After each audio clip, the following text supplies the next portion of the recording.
Bonjour et bienvenue dans cette nouvelle vidéo de Vivre sainement sur Emmanuel Macron sur BFM TV, l'interview d'un vautour au Liban. Aujourd'hui, nous allons parler de cette interview où Macron a clairement exprimé ses idées et son chantage au peuple libanais. Vous allez comprendre que ce déplacement n'était pas qu'humanitaire et que derrière se cachent bien d'autres choses beaucoup plus scabreuses. Tout d'abord, je tenais à faire part de mes sincères condoléances à toutes les familles des victimes de Beyrouth. J'espère que la situation va s'arranger au plus vite pour tous les sans-abri et que l'aide internationale va arriver au plus vite. Cette vidéo n'est pas sur le peuple libanais, mais bien sur la visite du général de la terreur faisant son spectacle pour des intérêts financiers non dissimulés. Je vous invite à partager cette vidéo un max sur les réseaux sociaux pour éviter la censure. D'ailleurs, à ce sujet, regardez dans la description, j'ai mis le lien vers une nouvelle plateforme qui s'appelle Library, qui est une plateforme comme YouTube, mais sans aucune censure. Alors venez nous rejoindre, nous sommes environ 5000 sur ma chaîne sur Library. Et j'ai publié hier une vidéo sur les violences policières qui fut supprimée de YouTube. Je vous ai même fait un tutoriel pour vous expliquer comment tout fonctionne sur cette plateforme.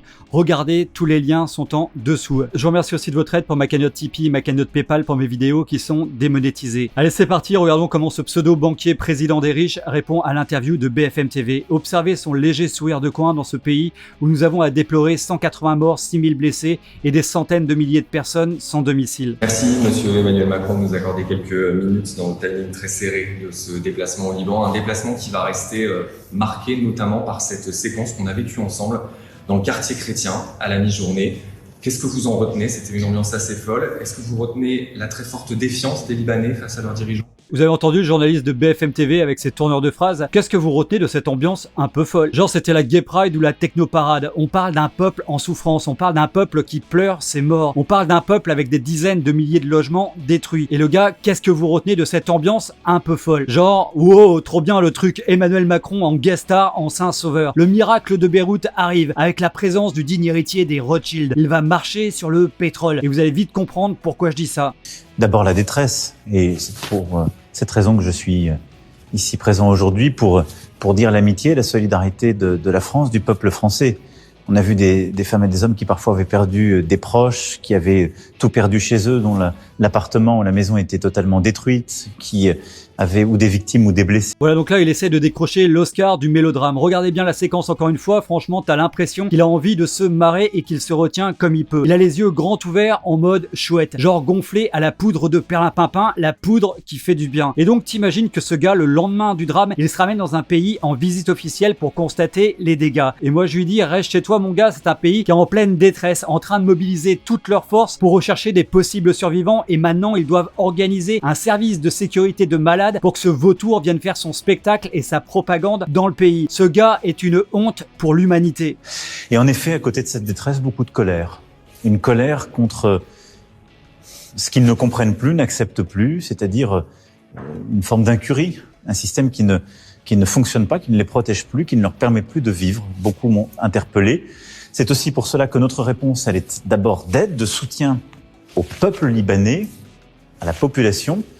La France apporte des moyens, on l'a fait dès hier, on le refait aujourd'hui, je pourrais détailler ça si vous le souhaitez. Voilà, et donc là il commence sa propagande en douceur, en parlant du peuple qui commence à se rebeller contre un système qui ne les protège plus. Mais ce gars n'a jamais honte, ces personnes sont en détresse pour l'instant, alors donne de l'aide humanitaire, fais installer des campements humanitaires pour aider tous ces gens, et puis tais-toi, ferme ta bouche, prends un avion et va-t'en. En plus il parle d'un peuple en détresse, d'un système qui ne les protège plus. Eh gars, tu parles de la France ou quoi? Tu parles d'un dictateur qui est en train de ruiner notre pays? Tu parles de toi-même? On va organiser l'aide internationale, mais à côté de ça, il y a une réponse qui est politique, qui est aussi que enfin le Liban se réforme lui-même. Et nous nous sommes engagés aussi ensemble. La France, au printemps 2018, avait déjà organisé une conférence sur ce sujet avec les Libanais. La liste des réformes est là, les engagements à prendre sont là.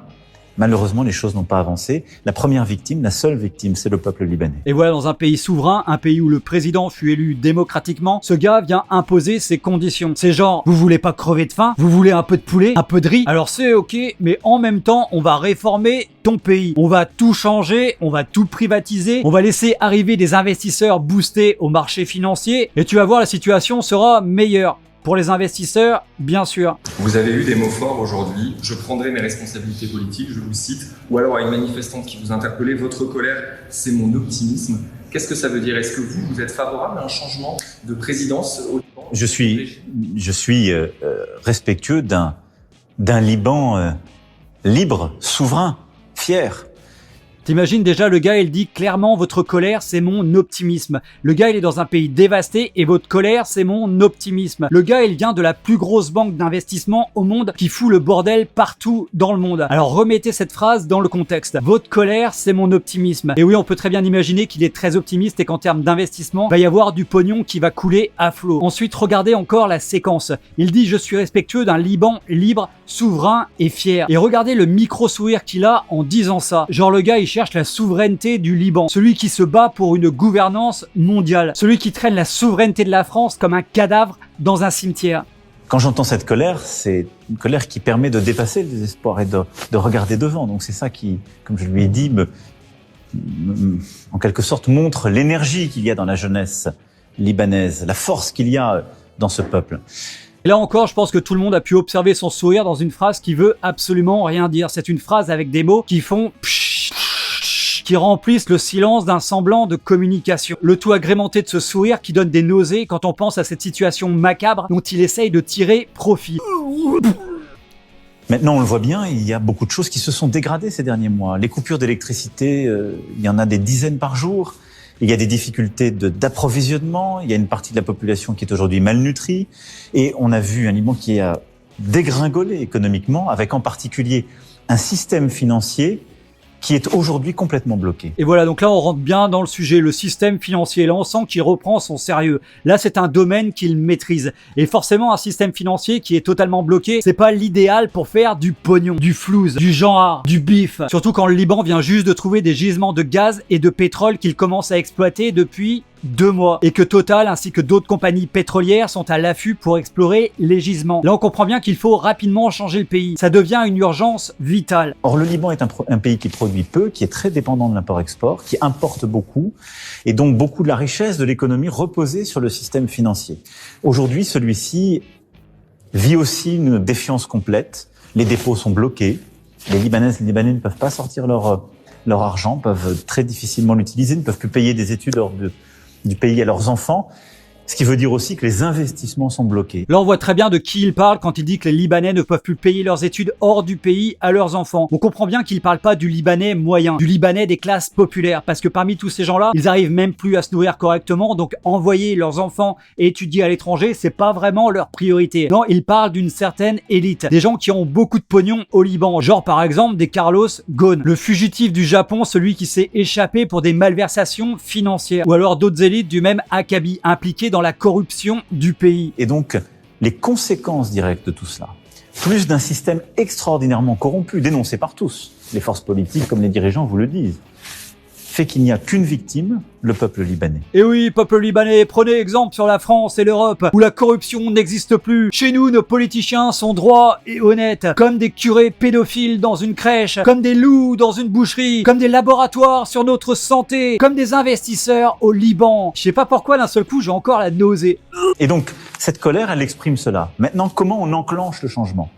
C'est toute la discussion que j'ai eue avec le président de la République, avec les forces politiques, avec le président de l'Assemblée comme le Premier ministre. Il y a des décisions fortes à prendre rapidement et nous ferons le maximum pour que cela soit pris. Pour moi, les 3 semaines qui viennent sont décisives dans l'avenir du Liban. Bon, du coup, amis libanais, si vous en voulez de ce gars, nous, on vous le donne. On vous donne même du fric avec de la bouffe. On vient reconstruire Beyrouth et le tout gratos. Mais je vous préviens, ce gars est dangereux. Alors méfiez-vous, il a ruiné notre pays, détruit notre système de santé, détruit nos acquis sociaux, vendu notre pays à la découpe à des intérêts privés, installé sa propagande sur tous les médias grand public, plus ou moins légalisé la pédophilie en faisant disparaître l'âge de consentement. Je vous dis, ce gars derrière son costard de luxe, ça sent vraiment pas bon. C'est genre, même les mouches à merde, elles approchent même pas de lui. Certains peuvent se demander finalement, est-ce que c'est le travail du président de la République française de s'occuper de la situation au Liban ? Il y a déjà des critiques d'ingérence qui arrivent. Oui, c'est le travail d'un président de la République française. D'abord parce que c'est la place de la France d'être aux côtés du peuple libanais. Nous avons une histoire commune. Il y a des millions de binationaux, de Libanais vivant en France, de Français aussi vivant au Liban. C'est l'histoire d'une amitié multiséculaire. C'est incroyable le nombre d'inepties en moins de 15 secondes que peut dire ce croque-mort de la finance. Non, c'est pas à la France de s'ingérer dans la politique libanaise. Je rappelle que le gars, 5 phrases avant, il disait que le Liban doit être un pays souverain. Et là, d'un seul coup, bam, c'est l'inverse. Oui, souverain, mais tendance colonialiste quand même. On met un pantin au gouvernement et on lui dit ce qu'il doit faire. Ensuite, il dit qu'il y a des millions de binationaux. Mais d'où il sort ces millions de binationaux? Je rappelle que la population du Liban, c'est 6 millions d'habitants. Ils sont tous binationaux ou quoi? Et ensuite, il dit une amitié multiséculaire. Je rappelle que le Grand Liban fut créé en 1920. Donc ça fait exactement un siècle. Pas plusieurs siècles comme il dit. Et donc ce gars veut vous aider. Tout va bien, je vous dis, vous inquiétez pas. Le reproche d'ingérence. Ensuite, oui, parce que je ne suis pas en train de donner un diktat aux dirigeants, mais vous avez comment entendu ce que le peuple libanais exprime? Oui, bien sûr, tout le monde sait que des Soros et autres milliardaires qui veulent du bien au monde entier ont des groupes d'influence dans chacun des pays. C'est quand même super bizarre que des gens comme ça interviennent. Écoutez bien. Ce que je vous garantis, c'est que cette aide, elle sera transparente, elle ira sur le terrain, elle sera garantie pour qu'elle n'aille pas dans les mains de la corruption. Ce qui est demandé à la France, ce n'est pas des aides, c'est une action politique pour nous aider à se débarrasser de cette classe politique. C'est des terroristes. Mais il y a deux choses. Dites-leur que moi je suis venu aider ce matin et que je vais aller parler à toutes les forces politiques pour leur demander un nouveau pacte. Ouais, donc là on comprend que c'est quand même extrêmement bizarre. Ce gars qui se retrouve juste à côté de Macron, dans un parfait français, devant les caméras, qui vient demander à la France d'agir et de s'ingérer dans la politique libanaise. Ça fait carrément mise en scène du genre Soros au Liban. Et juste comme ça aussi, Macron, il a pas de masque. Le gars non plus, ils sont en plein bain de foule, avec le pseudo-coronavirus méchant, très méchant. Et Macron, lui, il est détendu du slip, en chemise, avec les manches retroussées. Il lui manque plus que les tongs et le verre de Ricard. Ce gars est d'un ridicule macabre. Et donc nous sommes responsables d'aider le peuple libanais, d'apporter cette aide avec les Nations Unies, d'organiser avec les Nations Unies, la Banque mondiale, l'Union européenne et l'ensemble de nos partenaires, justement le financement de celle-ci et son acheminement jusqu'aux concitoyens, et ensuite d'aider à faire émerger une solution politique. Aider, mais pas le faire à la place des Libanaises et des Libanais. Bah non, c'est pas le genre des gars, genre t'as le FMI, la Banque mondiale, les Nations Unies, l'Union européenne, un bon ramassis de criminels en bande super organisée, super puissants, qui vont se battre pour la justice et aider les Libanais à reprendre le pouvoir dans un pays où le peuple a élu démocratiquement leur chef d'État. C'est comme si un requin voulait apprendre à danser à un phoque, comme si Bill Gates voulait sauver le monde, comme si un lion devenait végétarien, comme si toutes ces organisations voulaient empêcher 9 125 000 personnes dans le monde de mourir de faim chaque année. Il y aurait une ingérence française et la France commettrait une erreur si elle se substituait au pouvoir politique. J'ai eu tout à l'heure des opposants politiques, des membres de la société civile qui me disaient « Pourquoi les avez-vous vus en quelque sorte? Vous devez aller plus vite, plus fort ». Je ne peux pas me substituer aux dirigeants. Bah ouais, ça c'est en théorie, mais t'as déjà imposé des pactes, des conditions, genre on vous aide, on vous donne à manger, seulement si vous nous donnez les clés du pays, en gros. Et plus particulièrement des conditions très favorables pour exploiter au mieux les gisements de pétrole et de gaz récemment découverts au Liban. Alors bon, perso, je dis que c'est une sacrée coïncidence cette explosion. 2 mois auparavant, ils commencent à explorer et à trouver du pétrole sur 9 sites. Et d'un seul coup, boum! Et Macron qui débarque direct le lendemain pour demander au pays de se réformer. Mais je pense que en tant que président de la République française, je ne serai pas au rendez-vous de notre histoire, de celle d'un peuple ami et de ses intérêts, de l'histoire aussi de toute la région. Et la Méditerranée est notre mère à tous. Si nous n'étions pas là aujourd'hui pour répondre à l'urgence humanitaire et aider à la construction d'une solution politique. Depuis le mois d'octobre dernier, la crise politique est immense ici. Et nous ne pouvons pas nous en désintéresser. C'est franchement dégueulasse quand même de surfer sur la détresse des gens d'un événement aussi tragique. Les cadavres sont encore chauds, d'autres sont encore coincés dans les décombres, et t'as notre général de la terreur qui vient en plus faire son show pour essayer de déstabiliser le pays. Le président turc Erdogan accuse la France de vouloir rétablir l'ordre colonial au Liban. Et j'avoue qu'il n'a pas tort. Il accuse aussi Macron de faire le spectacle devant les caméras. Et c'est clair qu'il fait son one-man show devant la foule. Regardez. Je comprends, je sais votre détresse et je comprends votre colère. Je ne suis pas là pour cautionner quelque régime ou quelque politique que ce soit. Mais je suis là et c'est mon devoir pour vous aider en tant que peuple, pour vous apporter les médicaments, le soutien, de quoi vous nourrir et de quoi vous aider à reconstruire. Voilà, c'est genre Super Macron en mode Super Perlimpinpin. Ouais, je vais enfiler ma cape et me télétransporter en mode Super Saiyan dans différents endroits du globe pour vous ramener de la nourriture. Je vais tous vous soigner en mode Jésus. Viens t'agenouiller devant moi et je te guérirai. Je diviserai les pains, les poissons. Je ferai pleuvoir de l'or du ciel pour que vous puissiez devenir des gens normaux et que vous puissiez tous vous payer une Rolex et une Rolls-Royce afin d'avoir réussi votre vie. Je vais aussi demander à tous les éléphants de la terre de venir nous aider. Les girafes, les kangourous viendront à la nage. Les baleines transporteront tous les matériaux. Tous ensemble, nous allons tous penser printemps et le miracle arrivera. Et à ceux qui disent ingérence, je réponds de manière très simple. Non. Amitié, aide, exigence. Exigence, mais pas ingérence. Mais ne vous trompez pas.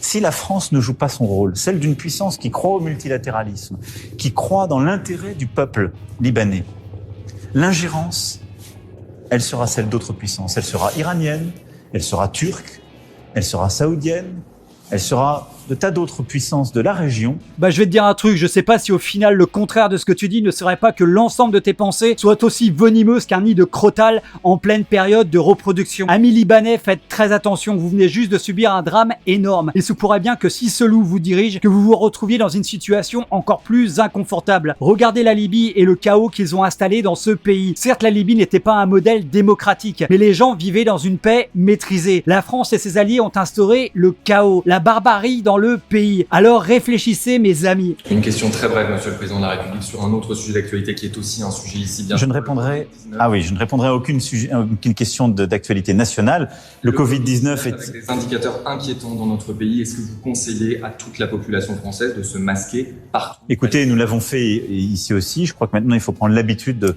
porter ce masque. Vous avez tous entendu? Oui, non, je ne répondrai à aucune question sur la politique nationale. Ah, c'est sur le coronavirus, c'est une situation inquiétante? Bon, bah alors je vais répondre. Alors oui, la situation est grave, dangereuse, inquiétante. Nous avons reçu des communications secrètes entre Gargamel et le coronavirus. Et ils projettent le pire, le chaos. Ah! Alors restez couverts, cher gueux. Mettez bien votre muselière pendant cette canicule. Et le pire, c'est qu'il dit, nous l'avons aussi fait ici au Liban. Alors, voyons voir. Voilà, donc on peut bien voir que Macrotus Nimbus ne ment jamais. Ils avaient bien tous leur masque. Le Premier ministre, le ministre de la Santé ont eu l'occasion de se déplacer à plusieurs reprises. La semaine prochaine, nous tiendrons un conseil de défense. Et je recommande la plus grande vigilance. Nous connaissons les gestes barrières. Se laver les mains, se tenir à bonne distance, être masqué de manière systématique quand on est dans un lieu clos.